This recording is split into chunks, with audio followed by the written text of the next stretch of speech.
நீங்கள் பார்த்துக் கொண்டிருப்பது நியூஸ் 21 செய்திகள். தமிழ்நாடு செய்திகளை உடனுக்குடன் தெரிந்து கொள்ள நியூஸ் 21 செய்திகளை பாருங்கள். உண்மை, உழைப்பு, உயர்வு.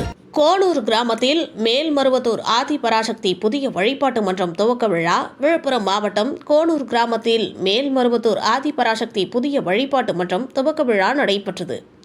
கலச விளக்கு, வேள்வி பூஜை, தைப்பூச சக்தி மாலை அணிவித்தல் உள்ளிட்ட நிகழ்ச்சிகள் நடைபெற்றது. இதில் அதிகாலை 4 மணி அளவில் திருப்பள்ளி எழுச்சி பூஜையுடன் தொடங்கிய கூட்டு வழிபாட்டு பூஜை, 6 மணி அளவில் சக்தி கொடியேற்றுதலும், 6:30 மணி அளவில் கோபூஜை விளக்கு வேள்வி பூஜையும், காலை 9 மணி அளவில் மன்ற திறப்பு விழா சக்தி மாலை அணிவித்தல் நிகழ்வும் நடைபெற்றது. இதில் ஏராளமான பக்தர்கள் சக்தி மாலை அணிவித்துக் கொண்டனர். அதனைத் தொடர்ந்து அன்னதானம் நிகழ்ச்சியும் நடைபெற்றது.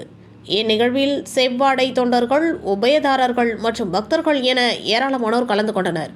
நியூஸ் 21 செய்திகளுக்காக விழுப்புரம் மாவட்ட செய்தியாளர் அருண் பிரகாஷ்.